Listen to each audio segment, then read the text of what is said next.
coders, welcome to my channel. இன்னைக்கு நம்ம என்ன பார்க்க போறோம்னா merge intervals lead code number 56 தான் பார்க்க போறோம். இது ரொம்ப ஈஸி கான்செப்ட் தான். அந்த கான்செப்ட் புரிஞ்சுட்டா போதும் merge intervals ரிலேட்டட் எல்லா ப்ராப்ளம்ஸும் நீங்க ஈஸியா சால்வ் பண்ணிடலாம். ஓகேவா? ஃபர்ஸ்ட் நம்ம கொஸ்டினை பார்க்கலாம்.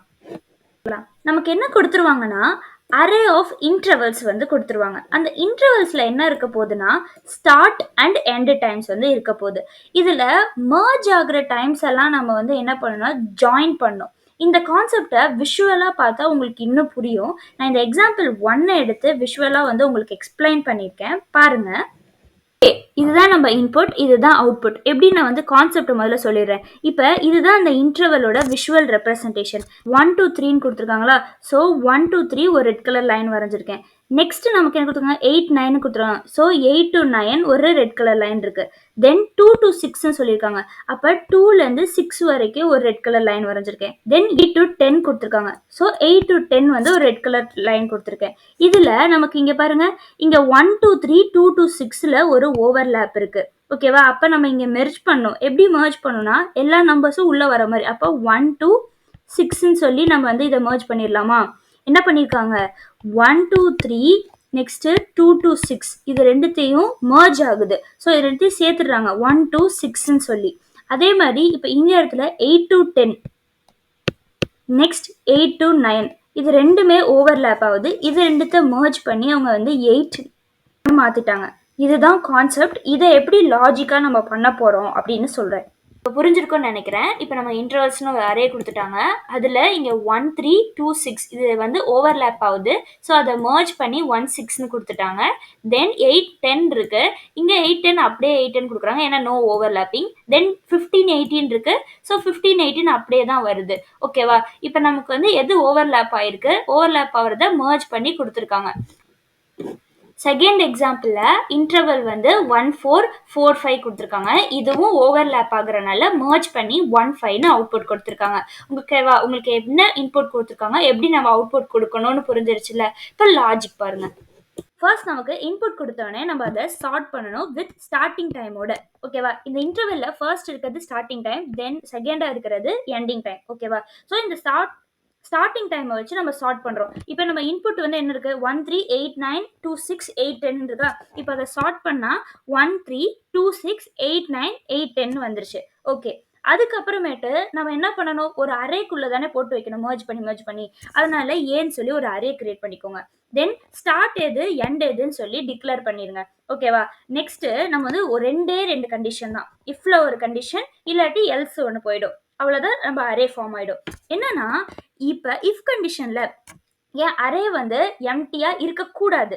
தென் starting of 2 is less than or equal to end of 1 அப்படின்னு இருந்துச்சுன்னா என்னோட எண்ட் ஆஃப் 1 வந்து நான் அப்டேட் பண்ணுவேன். இங்கே தான் மர்ஜிங் கான்செப்ட் வந்து நடக்குது.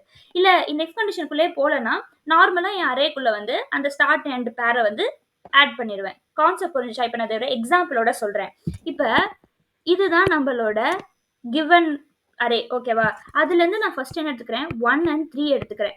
இனிஷியலாக என் அரே வந்து என்னவா இருக்குது? எம்டியாக இருக்குது. ஸோ என்னோட இஃப் கண்டிஷனுக்குள்ளே போகாது, நான் அந்த அரேக்குள்ளே டேரெக்டாக ஆட் பண்ணிடுவேன். அப்போ ஏ ஈக்குவல் டு 1 3 இருக்குமா? ஓகே, நெக்ஸ்ட் வந்து அடுத்த லூப்பில் வந்து எனக்கு என்ன வரும்? 2 6 வந்து வரும்.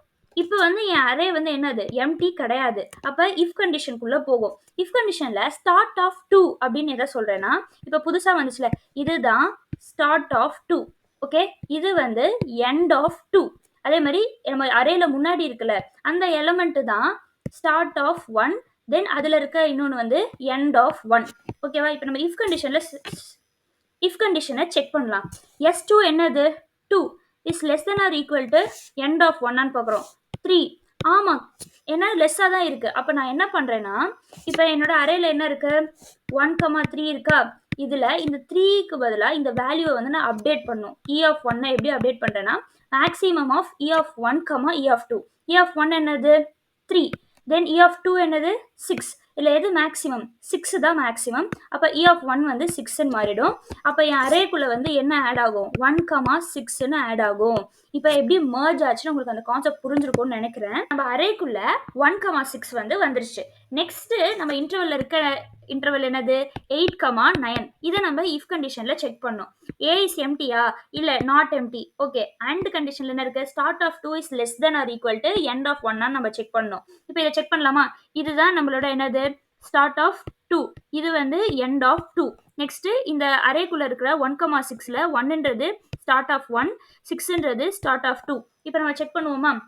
S2 is less than or equal to E1 ஆன்னு செக் பண்ணும். S2 என்னது 8, E1 என்னது 6. என்னது இஃப் கண்டிஷன் சாட்டிஸ்ஃபை ஆகலை. இந்த எல்ஸ் கண்டிஷன்ல போய் நம்ம 8,9ன்றதை ஆட் பண்ணிடணும் அரேக்குள்ள. அப்போ அரேக்குள்ள என்ன இருக்கு, 1,6 ஆல்ரெடி இருக்கு. இப்போ 8,9 வந்து அரேக்குள்ள ஆட் ஆயிடுச்சு. இப்போ நெக்ஸ்ட் இன்டர்வலை நம்ம பார்க்க போகலாம். நெக்ஸ்ட் இன்டர்வல் வந்து 8,10. என்னது 8,10. இப்போ இந்த 8,10ல 8ன்றது S2, 10ன்றது E2. ஓகேவா? அதுக்கு முன்னாடி நம்ம அரேக்குள்ள இருக்குல்ல லாஸ்டா ஒரு இன்டர்வல், அதுதான் வந்து S1, E1. ஓகேவா? இது புரிஞ்சிருக்கும். இப்போ வந்து நம்மளோட இஃப் கண்டிஷன் வந்து செக் பண்ணும். அரே எம்டியா இல்ல நாட் எம்டி.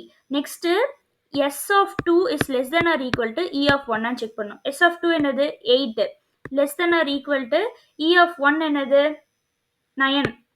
என்னது இஃப் கண்டிஷன் வந்து என்னது சாட்டிஸ்ஃபை ஆயிடுச்சு. ஸோ நம்ம என்ன பண்ணணும், அப்டேட் பண்ணணும். E of 1 ஈக்குவல் டு என்னது maximum of E of 1, E of 2. ஓகேவா?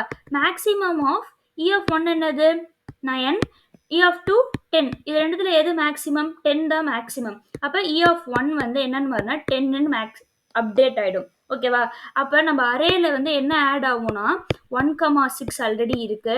நெக்ஸ்ட் 8, புதுசா என்ன மர்ஜ் ஆயிருக்கு 10 வந்திருக்கா, அதனால 8,10 வந்து அரேக்குள்ள ஆட் ஆகும். இதுக்கு மேல இன்டர்வல்ஸ் இல்லை. ஸோ நம்ம அவுட்புட் வந்து இதுதான். கான்செப்ட் புரிஞ்சிருக்கும்னு நினைக்கிறேன். பொறுமையா பாருங்க, நீங்களே எக்ஸாம்பிள்ஸ் வச்சு இந்த ரன் பண்ணி பாருங்க. இந்த கான்செப்ட் எப்படி ஒர்க் ஆகுது, ஸ்டார் டைம் வந்து மர்ஜ் பண்றாங்க, அந்த மாதிரி கான்செப்ட் வந்து உங்களுக்கு நல்லா புரியும். உங்களுக்கு ஜாவா வேணும்னா ஜாவா போய் பாருங்க, பைத்தான் வேணும்னா பைத்தான் போய் பாருங்க. டைம் ஸ்டாம்ப்ல ஆட் பண்ணிருக்கேன். ஓகேவா? டடா, இதான் வந்து பைத்தான் கோட் மர்ஜ் இன்டர்வல்ஸ்க்கு. ஃபர்ஸ்ட் நம்ம அந்த இன்டர்வல்ஸில் சார்ட் பண்ணிக்கலாம். அதனால டாட் சார்ட்னு சொல்லி பில்ட்-இன் ஃபங்க்ஷன் கால் பண்ணிக்கிறேன். இதோட time complexity O of log n. ஓகேவா? நெக்ஸ்ட் அவுட்புட் அரேல தான் இருக்க போதுனால அரேவை டிக்ளேர் பண்ணிக்கிறேன். தென் ஃபார் லூப்புக்குள்ள ஒரு இன்டர்வல்லையும் இருக்கு ஃபர்ஸ்ட் எலிமெண்ட் ஸ்டார்ட், நெக்ஸ்ட் இருக்கிறது எண்டுன்னு சொன்னாங்களா, அதனால ஸ்டார்ட்டையும் எண்டையும் நான் ஃபார் லூப்ல எடுத்துக்கிறேன். ஓகேவா? நெக்ஸ்ட் என்னோட இஃப் கண்டிஷன். இஃப் கண்டிஷன் என்ன சொன்னேன், என் அரே வந்து எம்டியா இருக்கக்கூடாது, அதுக்கு ஒரு condition. And start is less than or equal to end 1 ஆன்னு செக் பண்ணும். இதுல a of -1 இருக்குல்ல, இது என்ன பண்ணணும்னா last pair of the array ஏவை வந்து எடுத்து கொடுக்கும். ஓகேவா? அதுல 1ன்றது end வேல்யூ, ஏன்னா 0th பொசிஷன்ல இருக்கிறது ஸ்டார்ட் வேல்யூ, 1 பொசிஷன்ல இருக்க போறது end வேல்யூ. ஓகேவா?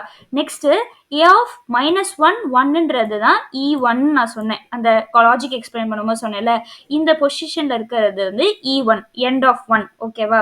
இஃப் கண்டிஷன் சாட்டிஸ்ஃபை ஆயிடுச்சுன்னா நான் என்ன பண்ணணும், எண்டை வந்து அப்டேட் பண்ணணுமா, அதுக்கான கோடு தான் இது. எண்ட் என்னவா இருக்கும், மேக்ஸிமம் ஆஃப் E1, E2. அவ்வளவுதான். Next else condition. இப்போ இஃப் கண்டிஷனுக்குள்ளே வரலன்னா டைரக்டா வந்து அந்த இன்டர்வலை வந்து நான் அரேக்குள்ள ஆட் பண்ணிப்பேன். ஓகேவா? நெக்ஸ்ட் இந்த ஃபுல் ஃபார் லூப் முடிஞ்சதுக்கு அப்புறமேட்டு என் அரேவை ரிட்டர்ன் பண்றேன், ஏன்னா அதுதான் அவங்க அவுட்புட்டா கேட்குறாங்க. ஓகேவா? இது வந்து ஜாவா கோட். ஃபர்ஸ்ட் நம்ம வந்து இன்டர்வல்ஸை வந்து சார்ட் பண்ணிக்கிறோம். ஃபர்ஸ்ட் வேல்யூஸை கம்பேர் பண்ணி சார்ட் பண்ணுறதுக்காக integer dot compare a of 0, b of 0ன்னு கொடுத்துருக்கேன். ஓகேவா? நெக்ஸ்ட் வந்து நம்ம அவுட்புட் வந்து ஒரு அரேல தான் கொடுக்க போறதுனால இங்க ஒரு அரே லிஸ்ட் வந்து கிரியேட் பண்ணிக்கிறேன். நெக்ஸ்ட் ஒரு இன்டர்வல்ல நான் ஃபார் லூப் பண்ணி if condition and else condition check பண்ணோம்ல, அதனால ஒரு ஃபார் லூப் போட்டுக்கிறேன். அதுல ஸ்டார்ட் எது எண்ட் எது அப்படின்னு சொல்லி டிக்ளேர் பண்ணிடுறேன். ஓகேவா? Next if condition. இஃப் கண்டிஷன்ல ஃபர்ஸ்ட் என்ன இருக்கணும், அரே வந்து எம்டியா இருக்கக்கூடாது அண்ட் ஸ்டார்ட் வந்து is less than or equal to E1 அப்படின்னா செக் பண்றேன். ஓகேவா?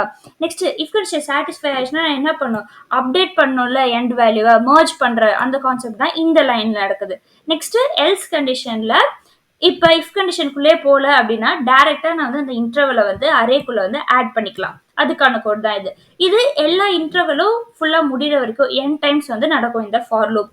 இந்த a dot get a, size -1 bracket 1 வந்து end 1 வந்து பாயிண்ட் பண்ணுது, அந்த வேல்யூவை எடுத்து கொடுக்கும். ஓகேவா? புரிஞ்சுக்கோங்க. நெக்ஸ்ட் ஃபைனலா என்னோட அரேவை வந்து நான் ரிட்டர்ன் பண்ணிடுவேன். அவ்வளவுதான். பொறுமையா பாருங்க புரியும். இல்ல ட்ரை ரன் பண்ணி பாருங்க. அந்த ஜாவோட சின்டாக்ஸ புரிஞ்சுக்க பாருங்க. ஸோ கோட் வந்து ரொம்ப ஈஸியா இருக்கும்.